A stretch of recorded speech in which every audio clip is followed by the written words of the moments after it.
Hello, and welcome to the latest episode of the Tiny Brains podcast. I'm Kevin Joyce, the CEO of Tiny Brains, and we have Peter Graham here, as usual, the Brigadier of Brains at Tiny Brains. How you doing, Pete? Oh, I'm doing all right. Thanks very much, Kev. So, as usual, we're going to dive into the top stories from the last week, the first week of 2024. So we're going to crack off with CES. It's here. Woo! Woo! CES annual party. Woo! Obviously, CES hasn't actually started yet, but there's already been quite a few drops. The first one is a big rumor, which obviously will be confirmed by the time we do this podcast next week. So apparently, Apple have a much bigger presence at the show than is what's typical for Apple, and the rumor is that's because they need more space so they can show off the Vision Pro for like publicly for the first time. Not sure how much I invest in this rumor, but what are your thoughts, Pete? Well, we have previously mentioned on this podcast that we thought Apple might have some sort of presence.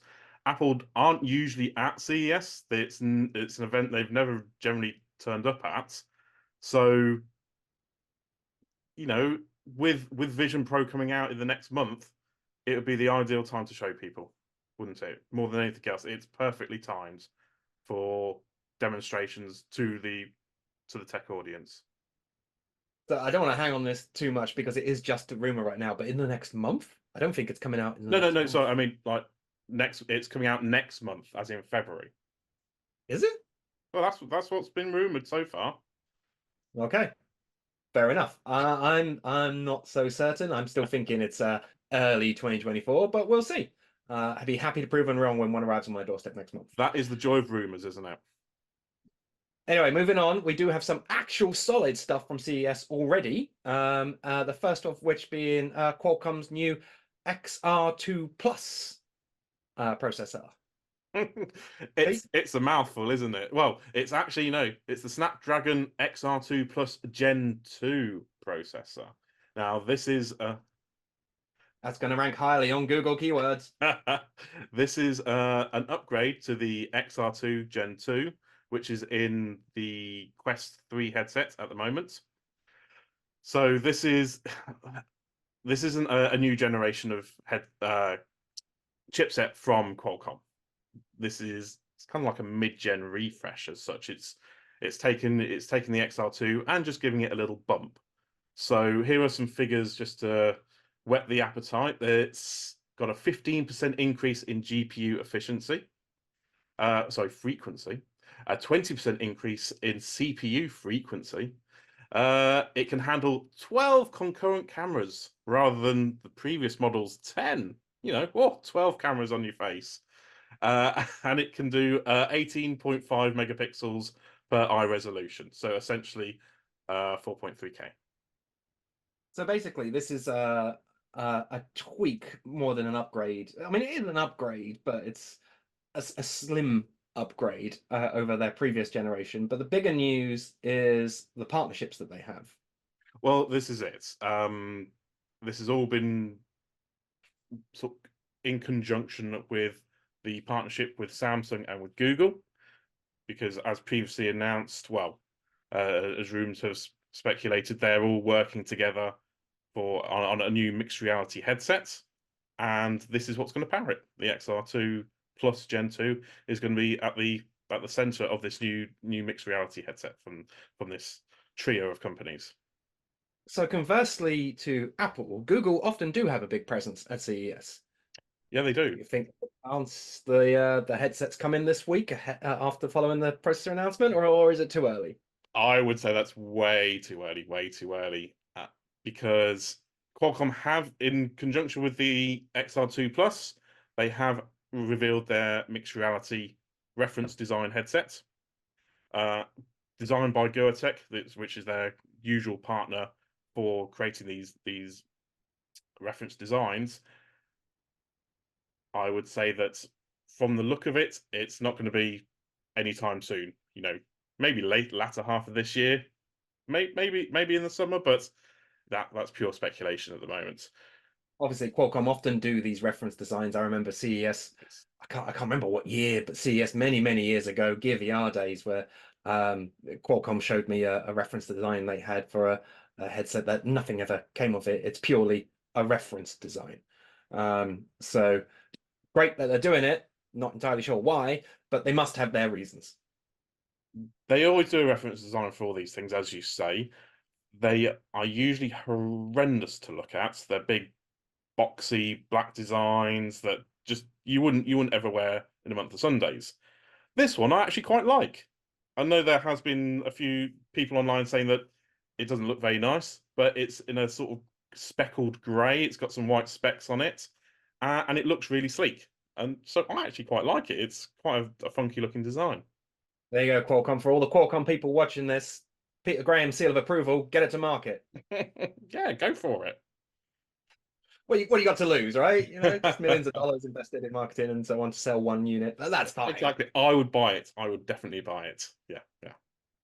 Okay, so moving on from all the yays of the first week of 2024 to the nays.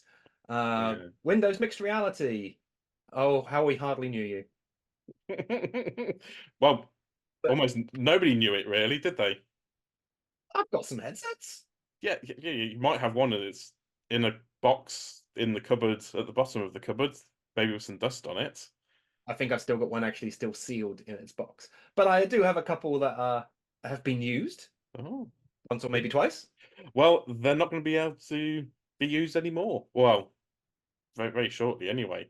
So what Windows Mixed Reality launched in 2017, and as Microsoft kind of likes to do, just didn't promote it, did it? They had all these collaborations with Samsung, with HP, and everyone else. Like there were like 6 or 7 different companies produced a load of headsets. Some of them looked really nice, and there was just no promotion. Just Typical Microsoft, dead first on to market, arrival. no marketing.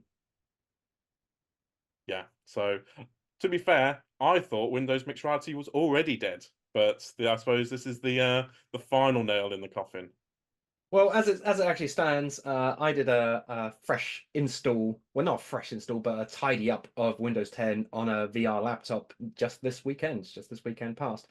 And during the update process, unless I selected manually not to, it literally just removed all Windows Mixed Reality features during the update. It it wasn't Uh, like yeah, I could optionally keep the install, but a new update for Windows 10 now, as part of the update, just removes all those features. So I can, from my perspective, it's pretty dead. yeah, yeah. I think the only company that was really still trying to promote it or push it in any direction was HP. They released the Reverb, they released the Reverb G2, and they were really trying to, make something of it. And it was one of the best VR headsets at the time. But no, it's gone the way of the dodo. Technology moves on far too fast for HP, it seems. Yeah, oh yeah, yeah, certainly. So, not interesting one. And now, anyway, we've got Microsoft have taken Xbox to Meta, haven't they? So that's their Yeah. VR now. So maybe HP can concentrate on making a printer that actually prints when you tell it to. Oh. Um, I'm not touching that. Anyway, a little bit of more good news for gamers specifically out there. There was recently launched a mod platform, if you like, that basically, I don't know, like harks back to years and years and years of Unreal Engine games and makes them all work in VR. Yeah, essentially, called the UE VR mod. It's free, created by I think it was just one solo developer, and essentially it's designed to make all UE Unreal Engine developed games work in VR.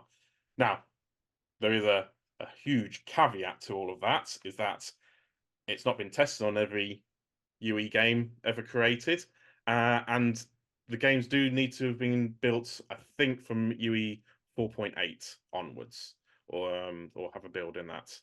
But essentially, that still gives you access to thousands of games to give them a test and see if they work or not. And people are doing that. There are forums online where people have listed what games work, what games don't work, and there's a huge selection that do. So there's a huge selection that do support VR, and it's a free mod. All you need to do is own the game. So sounds quite good. So those who watching here who don't know about our background, I was the founder of a website called vrfocus.com, and Pete later joined me on that team.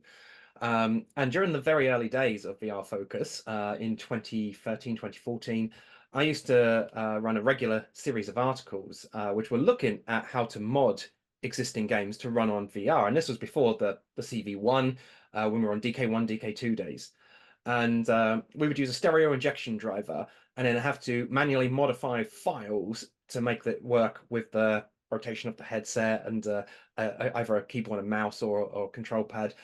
Stereo injection obviously made it fairly easy to get the 3D depth and whatever else, but actually making it run well after that stereo injection driver was quite difficult. So we would run this series of articles explaining exactly how to do it, but it was long and it was time consuming. We did one game a week, which was one random game that I had in my library, and I would figure out how to modify it. But now having a platform that essentially does all the heavy lifting for you, I think it's great. Oh yeah, certainly. There have been other platforms in the past that have tried it, haven't there? But not to this degree by any stretch of the imagination. And UEVR does things like positional tracking for your headsets. So there's no additional things that you need to tweak to be able to do it. You can still move around in VR.